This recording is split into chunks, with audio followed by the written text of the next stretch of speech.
Hello दोस्तों, स्वागत है टारगेट विद अनिकेत के प्लेटफॉर्म पर। आज फिर एक नए वीडियो के साथ फिजिक्स की। ठीक है, चलिए आज हम लोग सीखेंगे किरण आरेखों का प्रयोग करके गोली दर्पण के प्रतिबिंबों का निरूपण। ठीक है, ध्यान रखिएगा कैसे गोली दर्पण के जो प्रतिबिंब बनते हैं वो किस तरीके से बनते हैं उसको निरूपित करेंगे। यह परीक्षा के लिए मोस्ट इंपॉर्टेंट टॉपिक है, इसको आप ध्यान रखिएगा। सबसे इंपॉर्टेंट टॉपिक है ये हर एक परीक्षा में पूछा जाता है। किरण आरेख कुछ नहीं पूछेगा तो यह पूछ लेगा कि स्थिति कैसी होती है, तो सब कुछ ध्यान रखिएगा। तो चलिए एक एक नियम को सीखते हैं। पहले नियम जान लेते हैं तभी तो निरूपित कर पाएंगे। तो चलिए पहला नियम देखते हैं। पहला नियम क्या होता है कि अगर कोई प्रकाश किरण मुख्य अक्ष, भैया अभी हमने बताया था पिछले वीडियो में, मुख्य अक्ष क्या होता है? दर्पण के ध्रुव तथा वक्रता केंद्र से होकर जाने वाली काल्पनिक रेखा। ये रियल में नहीं होती, किसी दर्पण में ऐसी रेखा देखी है? नहीं देखी होगी। ठीक है, तो मुख्य अक्ष के समांतर, ध्यान रखिए नियम क्या कहता है कि अगर मुख्य अक्ष के समांतर कोई किरण जाती है तो परावर्तन के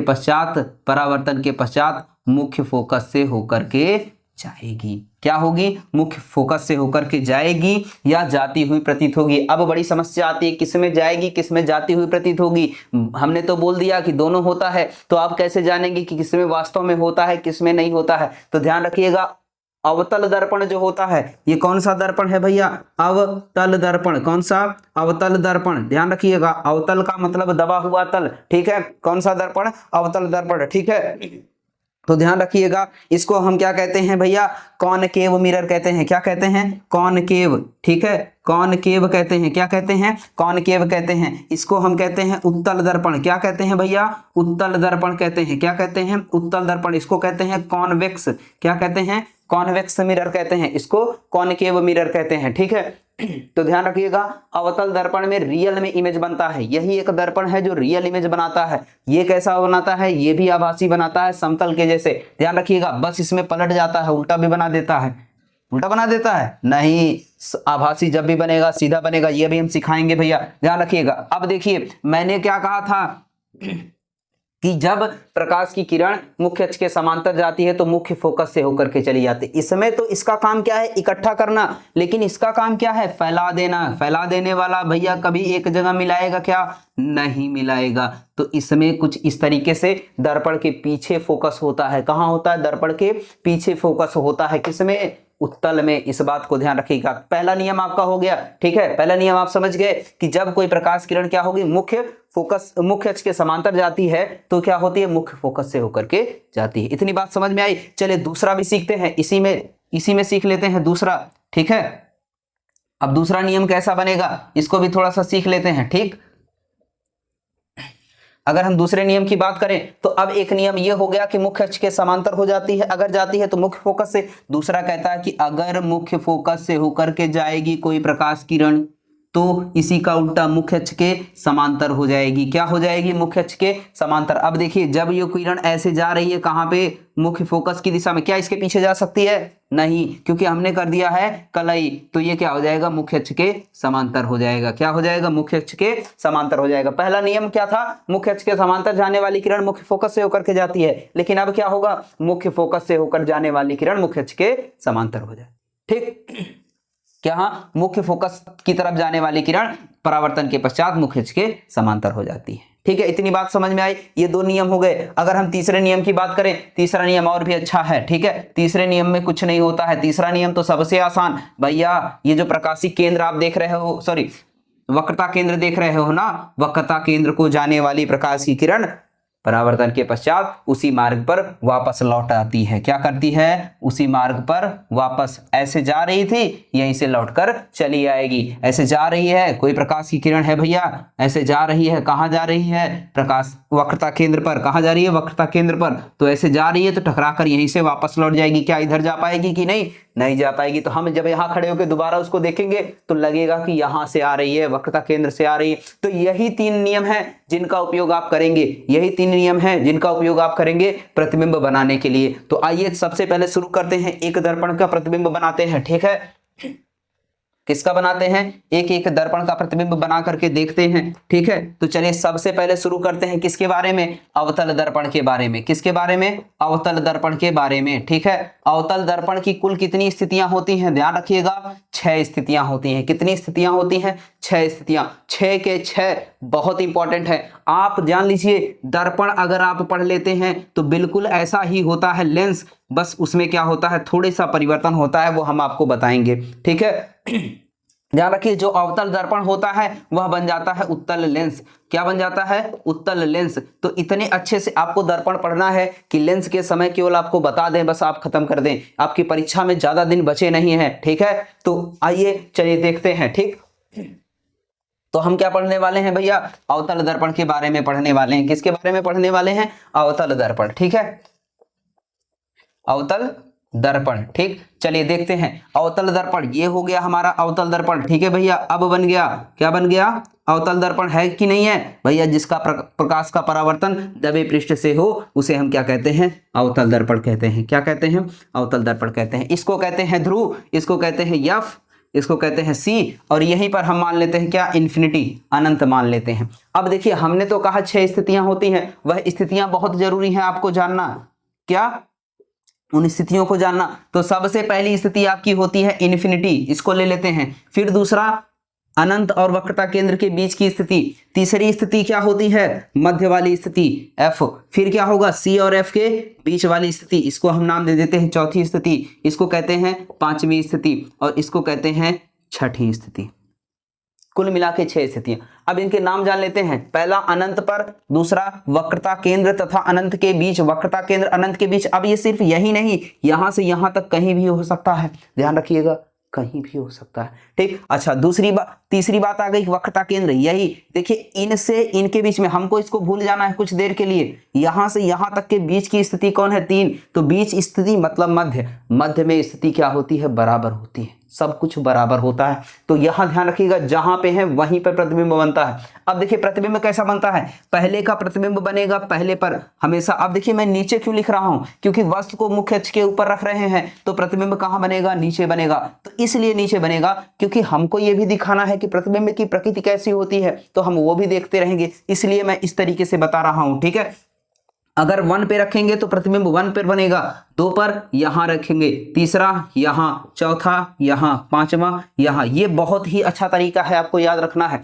अगर हमने कहां पे रख दिया? इन्फिनिटी पर रख दिया, तो कहां पर बनेगा? फोकस पर बनेगा। कैसा बनेगा? फोकस पर बनेगा। अगर हमने कहां रख दिया? इन्फिनिटी और सी के बीच में, मतलब कि अनंत और वक्रता केंद्र के बीच में, तो कहां? देखिए ये वस्तु की स्थिति है, तो प्रतिबिंब कहां बन रहा है? यह स्थिति है कहां पे? सी और एफ के बीच में। ये क्या हो गया? ऊपर वाला हो गया वस्तु, ऊपर वाला हो गया वस्तु, नीचे वाला हो गया प्रतिबिंब। ध्यान रखिए, बहुत अच्छे से समझिएगा। अगर ये जान गए तो आपके तो कम से कम 6 नंबर तो पूरे मिलेंगे। ठीक है, नहीं तो 4 नंबर तो आप मान के चलिए आपको मिलना ही मिलना है डायरेक्ट डायग्राम से। ठीक है, तो पहला क्या है? अगर हम इन्फिनिटी पे रख देते हैं तो फोकस पर, और जितना दूर रखेंगे उतना पास प्रतिबिंब, जितना दूर रखेंगे उतना पास प्रतिबिंब। अब एक बात बड़ी खतरनाक होती है, जितना नजदीक बनेगा, इसका काम क्या है? किरणों को इकट्ठा करना ना, तो प्रतिबिंब छोटा बनाएगा। जितना नजदीक बनेगा उतना छोटा। जैसे अब दूर होते जाएंगे, प्रतिबिंब वस्तु की स्थिति ये ले लीजिए, प्रतिबिंब की स्थिति यह ले लीजिए। क्या ले लीजिए? ये वाली स्थिति। अब देखिए यहां प्रतिबिंब छोटा था, इसके बाद आया यहां पर, तो ये 2 वाली स्थिति हो गई। जब 2 पर रखेंगे 2 पर बनेगा। अब देखिए तीसरी स्थिति क्या है? वक्रता केंद्र। तो इसका प्रतिबिंब तो यही बन रहा है। जब बात वहीं की होगी तो भैया सेम दूरी पर रखा है ना, तो सेम जगह पे बन रहा है। तो ये कैसी स्थिति होती है? मध्य स्थिति। तो ये क्या होती है? बराबर वाली स्थिति। अब देखिए इसके बाद अगर हम देखें तो चौथी स्थिति यह है, तो चौथी स्थिति यहां। अब चौथी स्थिति क्या है? सी और एफ के बीच, तो प्रतिबिंब कहां बन रहा है? सी और इन्फिनिटी के बीच। पांचवी स्थिति कहां? एफ पर, तो पांचवी स्थिति कहां? इन्फिनिटी पर। इतनी बात क्लियर हो गई। अब एक बात रह गई, मैंने कहा था छठी स्थिति छोड़ देते हैं, तो चलिए छठवीं स्थिति समझ लेते हैं। अब ये दर्पण के इतना नजदीक हो गया है ना कि इसका प्रतिबिंब सामने नहीं बन पाता है, इसका प्रतिबिंब सामने नहीं बन पाता है, क्योंकि एफ से और पी के बीच में, फोकस और ध्रुव के बीच में, यह इतना इंपॉर्टेंट है, हर सवाल में दे देता है। आप जब न्यूमेरिकल लगाएंगे उसमें भी दे देगा कि किरण आरेख बना के दिखाओ भैया। क्या कर दीजिए? किरण आरेख बना के दिखाओ। तो ये आपके लिए मोस्ट इंपॉर्टेंट टॉपिक है, ध्यान रखिएगा। जब एफ और पी के बीच में रखी जाएगी वस्तु, तो प्रतिबिंब बनेगा दर्पण के पीछे। कहां? ये छठवीं स्थिति हो गई। अब आपको पता ही है दर्पण के पीछे, मैंने बताया था समतल दर्पण में जब आप सामने खड़े होते हैं तो पीछे रहता है ना, तो पीछे क्या सही बनता है? क्या आप दर्पण के अंदर बनाओगे क्या? ये आभासी होता है। तो क्या होता है? आभासी होता है। कैसा होता है? आभासी। ये सभी कैसे हैं? वास्तविक हैं। कैसे हैं? वास्तविक, मतलब कि रियल इमेज है। कैसे हैं? रियल इमेज है। ठीक है। और ये कैसा है? इमेजिनरी है। कैसा है? इमेजिनरी है, आभासी है। बात समझ में आई कि नहीं आई? बात समझ में आई? तो चलिए इसके प्रतिबिंब को बना करके देखते हैं। अब ध्यान रखिए, अभी हमने 3 नियम पढ़े थे, 3 में से आपको 2 नियम प्रयोग करने हैं। 3 में से कितने नियम प्रयोग करने हैं? 2 नियम तो आपको प्रयोग ही प्रयोग करने हैं। 2 नियम प्रयोग ही प्रयोग करने हैं। चलिए आइए देखिए, सबसे पहले स्थिति बना लेते हैं। ठीक है, आइए जल्दी जल्दी देखेंगे। पहली स्थिति भैया थोड़ा सा जल्दी करेंगे ना। ठीक, ये हो गया P, ये हो गया F, ये हो गया C और ये हो गया इन्फिनिटी। मैंने पहली स्थिति क्या बनाई थी, जरा यहां मैं बना के इसे छोड़ देता हूं, छोटा सा आप लोग ध्यान रखेंगे, हर बार बताते जाएंगे। ठीक है, P F C इन्फिनिटी, पहला, दूसरा, तीसरा, चौथा, पांचवा, छठा। तो 1 2 3 4 5 और 6। ठीक है, ये नंबर ध्यान रखिएगा, ये नंबर ध्यान रखिएगा। पहली स्थिति कहां पे है? अनंत पे कहीं वस्तु रखी गई है, तो इसका प्रतिबिंब कहां पर बनेगा भैया? कहां पर बनेगा? चलिए आइए देखते हैं। देखिए मुख्य अक्ष के समांतर, ध्यान रखिएगा। जब मुख्य फोकस से कोई किरण जाती है, कहां जाती है? मुख्य फोकस से कोई किरण जाती है तो परावर्तन के पश्चात मुख्य अक्ष के समांतर हो जाती है। दूसरा नियम याद आया कुछ? ऐसा ही तो था। अच्छा, अब एक और नियम देख लेते हैं, क्या कहता है? वक्रता केंद्र से होकर के जाने वाली प्रकाश की किरण कहां से होकर के जाएगी? कहां से? वही रास्ते से वापस लौट जाती है जिस रास्ते से आती है। तो जरा देखिए, ये अनंत से कहीं से आ रही है, इसलिए हमने एक जगह से नहीं दिखाया है। अब देखिए ये जो जहां पे काट रही है, इसी को हम कहते हैं क्या? प्रतिबिंब। अब देखिए ये प्रतिबिंब किधर की दिशा में बना है? नीचे की दिशा में। मैंने ये तीर बनाया है, ये तीर ध्यान रखिएगा, A डैश है, B डैश है, बहुत छोटा है, ध्यान रखिएगा, बहुत छोटा है, लेकिन मुख्य अक्ष के नीचे बना है। नीचे बना है तो उल्टा बना है। अब एक बात आती है कि क्यों इसको ही हमने प्रतिबिंब कहा? तो प्रतिबिंब की परिभाषा होती है, परावर्तित किरणों के कटान बिंदु को क्या कहते हैं? प्रतिबिंब कहते हैं। जरा देखो, ये किरण आपतित किरण है, टकरा कर ये परावर्तित किरण हो गई। क्या हो गई?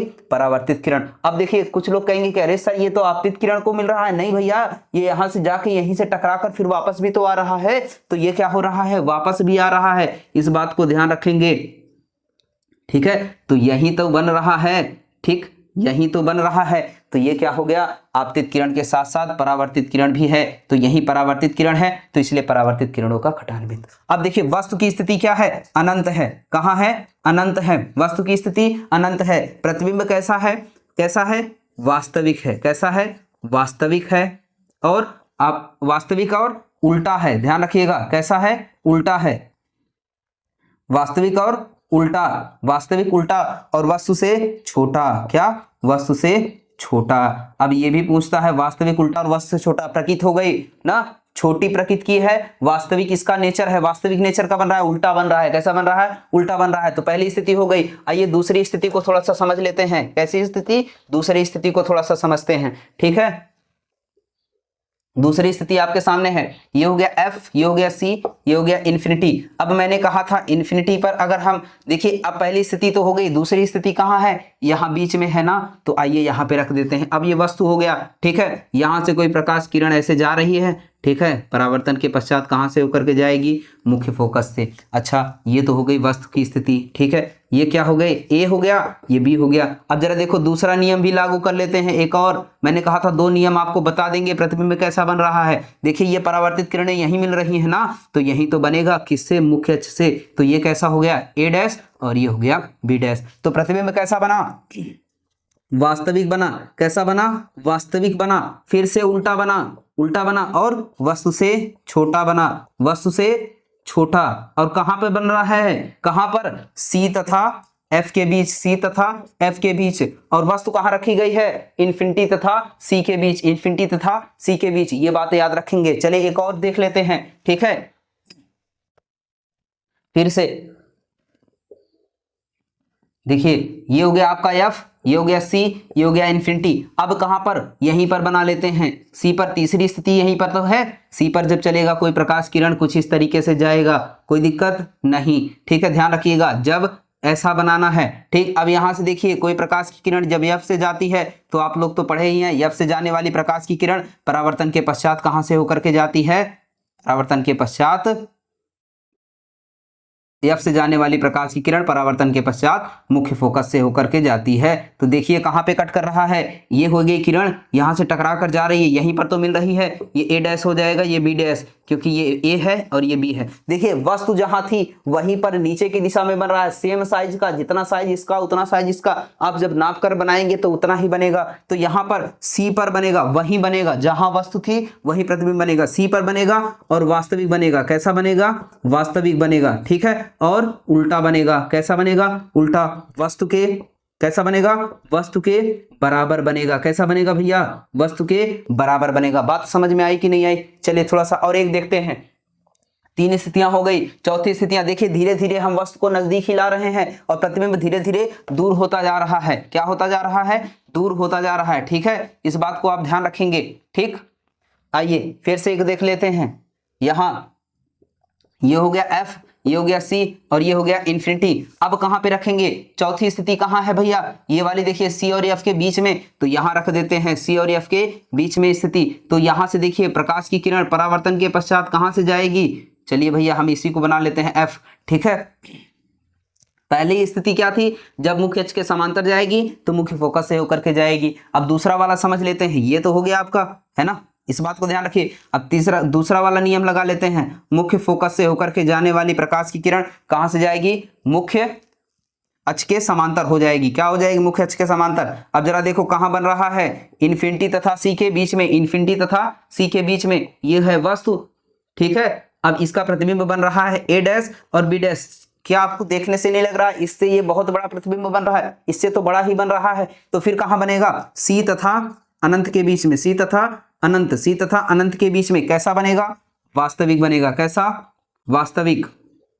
और उल्टा, ध्यान रखिएगा, उल्टा, और वस्तु से अब बनेगा कैसा, वस्तु से बड़ा बनने लगेगा, वस्तु से बड़ा बनने लगेगा। ठीक है, जैसे ही आप सी से फोकस के बीच में कहीं भी वस्तु रखेंगे हर बार बड़ा प्रतिबिंब बनेगा। सी से इधर रखोगे तो छोटा बनेगा और सी पर रखोगे तो बराबर बनेगा। यह भी प्रश्न बनता है कि कब वस्तु से बड़ा प्रतिबिंब बनेगा। ठीक है, तो इसको भी ध्यान रखिएगा। ठीक, चलिए आइए एक और देख लेते हैं। ठीक, थोड़ा सा वीडियो अगर स्पीड में होगा तो आप लोग स्लो करके देख लीजिएगा। ठीक है भैया, वीडियो बड़ा ना हो इसलिए हम इसको जल्दी कर रहे हैं। ठीक है, ध्यान रखिएगा। ठीक, अब जरा देखिए हमने कौन सी स्थितियां, 4 स्थितियां पढ़ ली हैं, बची 5वीं स्थिति। चलिए यहीं पर रख देते हैं, कहां पर, यहीं पर। तो यहां से देखिए मुख्य अक्ष के समांतर ए और बी वस्तु रख दी गई। अब देखिए यहां से मुख्य अक्ष के समांतर कोई प्रकाश की किरण जाती है तो यहां से जाएगी, कहां से, मुख्य फोकस से होकर के जाती है। ठीक, इतनी बात समझ में आई कि नहीं आई? ठीक, और दूसरा क्या, मुख्य अक्ष के वक्रता केंद्र से होकर के जाने वाली किरण, वक्रता केंद्र से होकर के जाने वाली प्रकाश की किरण कहां से जाती है, उसी रास्ते से पुनः वापस लौट जाती है। ठीक है, ध्यान रखिएगा, ये यहीं जाकर के कहीं अनंत पर क्या होगी, मिलेगी। क्या होगी, अनंत पर मिलेगी। ठीक है, इधर ही कहीं मिलेगी। ठीक, तो ये क्या होगा, इधर ही कहीं बन जाएगा। तो ये क्या बनेगा, वास्तविक बनेगा। क्या बनेगा, वास्तविक, उल्टा, वस्तु से बहुत बड़ा, वस्तु से बड़ा। ध्यान रखिएगा, वस्तु से बड़ा बनता है, हर बार उल्टा बन रहा है। ठीक है, अब चलिए एक आखिरी स्थिति है जो अवतल दर्पण में बनती है, वो बहुत ही इंपॉर्टेंट है, उसको ज्यादा जरूरी है सीखना। ठीक है, तो ये बात समझ में आई। आइए एक आखिरी स्थिति सीखते हैं, किसमें, अवतल दर्पण में। फिर हम बात करेंगे उत्तल दर्पण की। किसकी बात करेंगे, उत्तल दर्पण की। ठीक है, देखिए ये हो गया क्या आपका एफ, और यहां हो गया सी और यहां हो गया इन्फिनिटी। अब कहा था हमने 6वीं स्थिति कहां है, ये एफ और पी के बीच में, एफ और पी के बीच में। तो यहां पर वस्तु को रख दिया जाए, यहां पर ए और बी। ठीक है, तो ये कोई प्रकाश की किरण है जो प्रकाश के मुख्य अक्ष के समांतर जा रही है, तो कहां से जाएगी, मुख्य फोकस से होकर के जाएगी। तो ये बात आपको ध्यान रखनी है। अब देखिए एक बात और, दूसरा कम से कम 2 नियम लागू होने चाहिए। कितने नियम, 2 नियम लागू होने चाहिए। ठीक है, तो यहां पर देखिए क्या आपको लग रहा है कि ये इधर मिलेगी, जितना ये दूर लेते जाओगे उतना ही ये क्या होती जाएगी, दूर होती जाएगी। इधर देखिए मिलती हुई जा रही, नजदीक होती जा रही है। तो ये कहीं इधर पे मिलेगी, कहाँ मिलेगी, कुछ इस तरह से इधर मिलेगी। तो इधर जब मिलेगी तो इधर क्या बनेगा, आभासी बनेगा। क्या बनेगा, आभासी बनेगा। देखिए ये वस्तु रखी गई है, इसके पीछे प्रतिबिंब का बनना हो रहा है, तो दर्पण के जब पीछे बनता है तो कैसा बनता है भैया, आभासी बनता है। दर्पण के पीछे कैसा बनता है, आभासी बनता है। ये बात आप याद रखिएगा, दर्पण के पीछे कैसा बनता है, आभासी बनता है। तो जब वस्तु कहाँ है, वस्तु कहाँ है भैया, वस्तु F तथा P के बीच, ये इतना इंपॉर्टेंट है, आपको ये ध्यान रखना है, ठीक है, इसको बार बार देख के जाना है। F तथा P के बीच में तो प्रतिबिंब कहाँ बनेगा, दर्पण के पीछे। कहाँ बनेगा, दर्पण के पीछे बनेगा, दर्पण के पीछे बनेगा, आभासी बनेगा। कैसा बनेगा भैया, आभासी बनेगा। और कैसा बनेगा, सीधा बनेगा। तो ये इकलौती स्थिति, इससे पहले की जितनी स्थितियां बनी सब में आपने देखा होगा कि कैसा बना था प्रतिबिंब, उल्टा बना था। कैसा बना था, उल्टा बना था। इस समय इकलौती स्थिति है जिसमें क्या बन रहा है, सीधा बन रहा है। तो यह भी पूछता है कि अवतल दर्पण में वह कौन सी स्थिति है जिसमें सीधा प्रतिबिंब बनता है, तो कौन सी, F तथा P के बीच में। अब बात कुछ बच्चे कंफ्यूज हो जाते हैं कि सर आपने तो कहा था बीच में, अरे भैया बीच में कहीं भी हो जाए, बीच में कहीं भी हो जाए। अगर F से नजदीक आए आप, मान के चलते हैं फोकस दूरी कितनी हो गई, 20 सेंटीमीटर हो गई, और पहली बात तो माइनस में होगी, तो 20 सेंटीमीटर हो गई। अब 20 सेंटीमीटर से आपने 19 पे रख दिया, अरे भैया 19.9 पर रख दिया, तब भी तो ये फोकस से कम हो गया, तो प्रतिबिंब पीछे बनने लगेगा। इस बात को याद रखिएगा, ठीक है। चलिए भैया अब देखते हैं किसके बारे में, उत्तल दर्पण द्वारा प्रतिबिंब का बनना। कौन सा दर्पण भैया, उत्तल दर्पण, ठीक है। उत्तल दर्पण में बहुत ही आसान है। उत्तल दर्पण में सिर्फ 2 स्थितियां होती हैं। कौन सी स्थितियां, 2 स्थितियां होती हैं, और ये बड़ा ही आसान है भैया, बड़ा ही आसान है, ठीक है। सबसे पहले तो उत्तल दर्पण हम बना लेते हैं। ये हमारा हो गया कौन सा दर्पण भैया, उत्तल दर्पण। जब परावर्तन किस पृष्ठ से हो, उभरे पृष्ठ से हो। ऐसा दर्पण जिसमें परावर्तन किस पृष्ठ से हो, उभरे पृष्ठ से हो। तो ध्यान रखिएगा। चलिए इसकी स्थितियां पढ़ लेते हैं। एक तो P हो गया, ये हो गया F, और ये हो गया C। इसमें ध्यान रखिएगा P, F, C सब क्या होता है, दर्पण के पीछे होता है, ध्यान रखिएगा। अब इसमें सिर्फ 2 स्थितियां होती हैं। कौन कौन सी, एक तो होती है अनंत वाली स्थिति, अनंत यहां है, ठीक है। इधर भी तो अनंत होगा, नहीं कहीं भी होगा, बहुत दूरी पर, ठीक, ध्यान रखिएगा। अब देखिए एक स्थिति कौन सी होती है, अनंत की, और दूसरी अनंत और ध्रुव के बीच की। तो बड़ा ही आसान है, तो चलिए इसको हम समझा देते हैं। एक वस्तु है ए बी, ऐसी कोई वस्तु रखी गई है, तो इसके द्वारा जो प्रतिबिंब का बनना होगा वो बड़ा ही आसान होगा। चलिए देखिए, अब ये कोई किरण ऐसे जा रही है मुख्य अक्ष के समांतर, तो कहां से होकर के जाएगी, आपको पता होना चाहिए कहां से, मुख्य फोकस से आती हुई प्रतीत होगी। क्या ऐसा होगा कि नहीं होगा भैया, तो यहाँ पे बिंदु आकार का बनेगा प्रतिबिंब। कैसा बनेगा, बिंदु आकार का, कहां, दर्पण के पीछे। कहां बनेगा, दर्पण के पीछे। और ध्यान रखिएगा कैसा बनेगा, सीधा बनेगा। ध्यान रखिए जब भी दर्पण के पीछे बने, कुछ बातें आप एकदम फिक्स कर लो, दर्पण के पीछे बना तो हमेशा सीधा बनेगा। और कैसा बनेगा, आभासी बनेगा, ठीक है। कैसा बनेगा, आभासी बनेगा। तो ध्यान रखिए एक ही ऐसा दर्पण है जो बड़ा प्रतिबिंब बनाता था आभासी में, वो था अवतल। एक ही स्थिति थी अवतल में, और वो कैसा बनाता था, आभासी और बड़ा बनाता था। बहुत अच्छे से ध्यान रखना, आभासी बड़ा सिर्फ अवतल बनाता है, और छोटा बनाता है उत्तल, और बराबर कौन बनाता है, समतल। बराबर कौन बनाता है, समतल। बातें एकदम फिक्स रखिएगा, समतल बनाएगा आभासी में बराबर, उत्तल बनाएगा आभासी में छोटा, और अवतल बनाएगा आभासी में बड़ा, ठीक है ना भैया। तो चलिए पहली स्थिति हो गई, दर्पण के पीछे बनाएगा, कैसा बनाएगा, सीधा बनाएगा और आभासी बनाएगा। और ध्यान रखिएगा आकार छोटा, क्या, बिंदु आकार का होता है। कैसा आकार का, बिंदु आकार, या आप कह सकते हैं बहुत छोटा, क्या, बहुत छोटा, क्या, बहुत छोटा कह देना। ध्यान रखिएगा, देखो यही फोकस पर ही तो बना दे रहा है। कहां बना दे रहा है,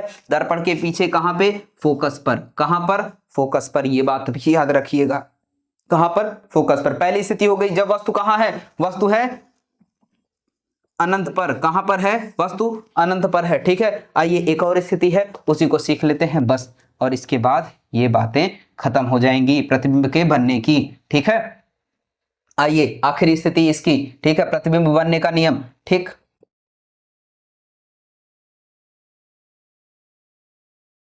ये हो गया भैया P, यहां हो गया F, यहाँ हो गया सी। अब देखिए अगर स्थिति हमने क्या कहा भैया, ये अनंत है, कहीं भी रख दो, बीच में हमने रख दिया, यहाँ एक वस्तु रख दी ए, ये रख दिया बी। तो हमने बताया था पहला नियम कहता है कि मुख्य अक्ष के समांतर चलने वाली प्रकाश की किरण कहाँ से होकर के जाएगी, मुख्य फोकस से आती हुई प्रतीत होगी। क्या इसमें रियल में जा सकेगी यहां तक? दर्पण के पीछे कैसे जाओगे भैया, केवल आपको लगेगा कि यहां से आ रही है, ऐसा होगा नहीं, ठीक है। और दूसरा नियम कहता है क्या, वक्रता केंद्र के जाने वाली किरण कहां से जाती है, उसी रास्ते से वापस। अब जरा देखिए ये ऐसे गई और यहीं से लौट आई, लेकिन आपको लगेगा कि ये यहां से आ रही है। तो जब ये भी लग रहा है कि यहां से आ रही है और ये भी लग रहा है यहां से आ रही है, तो दोनों कहीं ना कहीं मिलती हुई तो जरूर दिखेंगी ना, आपको लगेगा। तो जहां मिलेंगी उसी को हम कहते हैं ए डैश और बी डैश। और ये कहां बनेगा, फोकस और ध्रुव के बीच। जब वस्तु कहां होगी, वस्तु होगी अनंत और ध्रुव के बीच। कहां होगी, अनंत और ध्रुव के बीच, अनंत और ध्रुव के बीच में, ठीक है। तो प्रतिबिंब कहां बनेगा, दर्पण के पीछे, कहां, एफ तथा पी के बीच। एफ तथा पी मतलब ध्रुव, पी मतलब ध्रुव के बीच, ठीक है। दर्पण के पीछे एफ तथा पी के बीच में। कैसा, आभासी, कैसा, आभासी। और आभासी बनेगा तो कैसा, सीधा और छोटा बनेगा। कैसा बनेगा, छोटा बनेगा। बात समझ में आई कि नहीं आई, बात समझ में आई कि नहीं आई। ये पूरी स्थिति आप याद रखिएगा, पूरी स्थिति ध्यान रखिएगा, नोट पॉइंट आप बहुत जरूरी से।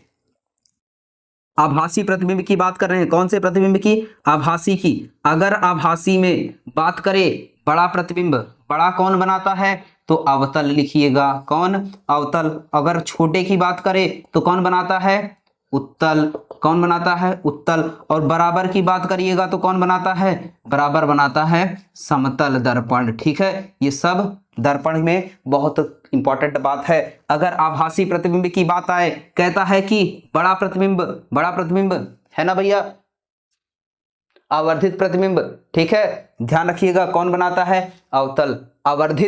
आवर्धित भी कह सकता है, आवर्धित जब कहेगा तब भी कर देना बड़ा, ठीक है, मैग्निफिकेशन, ठीक है। तो यहां से क्या होगा, छोटा, स्मॉल इमेज कौन बनाएगा, उत्तल बनाएगा। इक्वल इमेज कौन बनाएगा, समतल, प्लेन मिरर, ठीक है। इसको कहते हैं कॉन्वेक्स, इसको कहते हैं कॉनकेव, ठीक है। पूरी बातें याद रखिएगा। तो चलिए इसी के साथ ये टॉपिक आप क्लियर कर लीजिएगा, ये परीक्षा के लिए बहुत ही इंपॉर्टेंट है।